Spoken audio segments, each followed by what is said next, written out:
여섯 번째, 강아지 금기 음식에 대해서 잘 알고 계셔야 돼요. 강아지가 먹으면 안 되는 금기 음식 뭐뭐 있죠? 포도, 양파, 마늘, 체리, 자일리틀 껌, 초콜릿, 복숭아씨, 자두씨 대표적이죠. 절대 안 돼요. 근데 요즘에 이거를 주시는 분이 어디 계세요? 그냥 복숭아를 먹었는데 남겨놓은 걸 과육 때문에 아이가 훅 먹는 거고, 자두를 남기셨는데 훅 하는 거고, 여러분들이 치킨을 드셨는데 그냥 잠깐, 정말 잠깐 화장실 갔다 온 사이에 치킨뼈를 다 먹어서 배가 불룩해진 거고, 강아지가 먹으면 안 되는 음식은 여러분들도 드시지 않거나 여러분들이 드셨다면 그 자리에서 바로 끝까지 치우는 반드시 책임을, 행동을 해주시는 게 필요해요. 왜냐면 소량이라도 치명적일 수 있는 게 포도고 자일리틀 껌이고 양파고 마늘이고 이런 것들이 될 수가 있으니까요. 강아지가 먹으면 안 되는 음식은 멀리하자. 일곱 번째, 음식량을 조절하자예요. 저도 그랬어요. 이제 강아지를 처음 키울 때는 아이들이 좀 뚱뚱해지는 경향이 있어요. 왜냐면 아이가 먹을 때 막 행복하게 먹는 모습이 제일 행복해요. 세상에서 너 하루 중에 언제가 제일 행복해? 그러면 아이가 먹을 때, 아이가 자는 모습 볼 때, 뭐 이렇게 할 때. 그러다 보니까 계속 먹을 거를 주시게 된단 말이에요. 왜냐면 아이는 먹을 때마다 마치 처음 먹는 것처럼 계속 달라고 하니까요. 그런데 그러시면 안 돼요. 일곱 번째 10계명은 절대로 아이의 음식량을 조절해야 된다. 아이는 당연히 그런 조절을 할 수가 없어요. 무조건 한 번 먹을 때 끝까지, 정말 배가 터질 때까지 계속 먹으려고 해요. 왜냐면 그 음식은 매일 오는 게 아니니까요. 하지만 여러분들은 알고 계시죠? 그런 음식은 아이의 건강을 해칠 수 있다는 거를. 반드시 음식을 조절해야 돼요. 어떻게 조절하라고? 사료의 10% 이하로 간식을 먹이셔야 돼요. 그 얘기는 만약에 여러분이 동물병원에서 구매를 했다면 그 카드 영수증을 보세요. 간식 비용 구입하는데 얼마 들었는지, 사료를 얼마나 들었는지, 거기에 10분의 1만 간식으로 쓰셔야 되거든요. 근데 대부분 그렇지 않죠. 간식비가 더 비싼 경우도 있죠. 그러면 안 돼요. 간식은 사료의 10분의 1 꼭 기억하셔야 돼요. 야채를 주신다, 과일을 주신다, 전부 다 아이가 먹는 사료의 10분의 1로 먹어야 그게 균형 잡힌 식단이에요. 사람이나 강아지나 균형 잡힌 식단이 중요하니까요. 간식을 주시든 채소를 주시든 과일을 주시든 전부 다 매한가지예요. 사료 이외의 음식이라서 이걸 전부 다 합친 게 사료의 열량의 10분의 1 이하로만 주셔야 아이가 균형 잡힌 식단으로 더 오래 건강할 수 있다는 거 명심하세요. 여덟 번째는 좋은 사료를 먹이자예요. 어떤 사료가 좋은 사료일까요?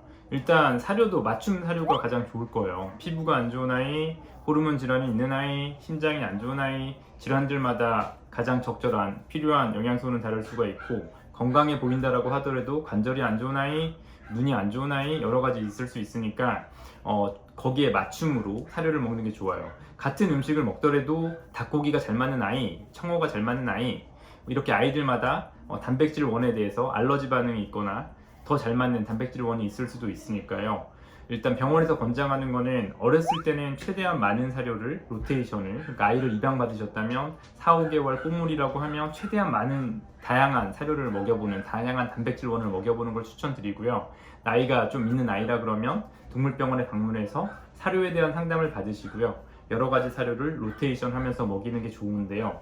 여러분들께 기본적인 상식을 말씀을 드리고 싶은 게, 만약에 사료라든가 아니면 뭐 간식이 됐든 어떤 음식이 됐든 저가에 구매한 이런 것들은 아무래도 많이 팔리는 걸 목적으로 하기 때문에 지방이 많고 무조건 아이를 맛있게 만든 경우가 많아요. 그런 경우에 아이가 먹고 변도 엄청 많이 보고, 하지만 되게 잘 먹죠.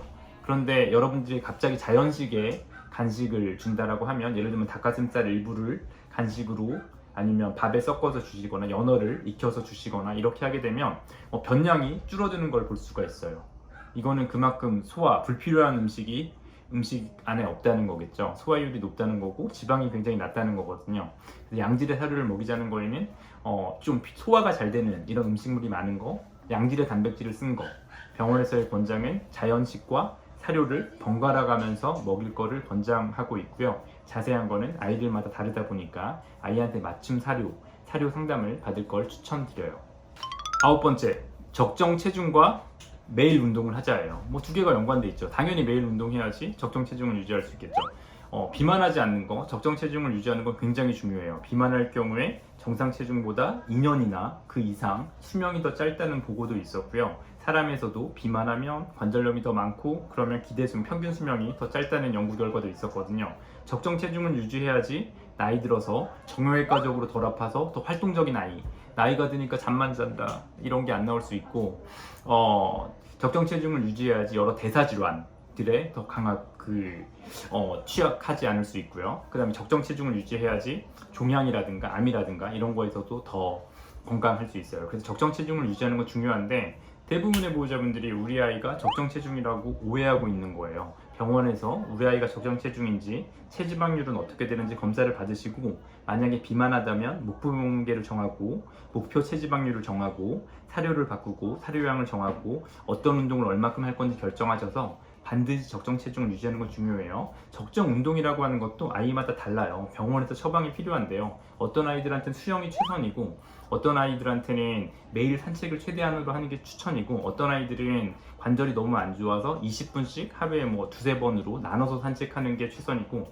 어떤 아이에게는 특종 강아지 짐볼이라든가 밸런스 디스크라든가 이런 것들이 추천이고 그러다 보니까 적정 운동은 아이들마다 다른데 이건 관절 상태라든가 종합적인 상태에 따라 다르니까요. 동물병원에서 처방받는 게 필요해요. 마지막 10계명 수의사와 친해지자예요. 여러분 수의사가 여러분들이 동물병원에 상처를 받으셔서 나 동물병원 싫어 수의사 싫어 이렇게 하게 되면 여러분의 아이만 손해예요. 빨리 찾으세요. 여러분들이 믿고 의지할 수 있는 수의사, 상담할 수 있는 수의사.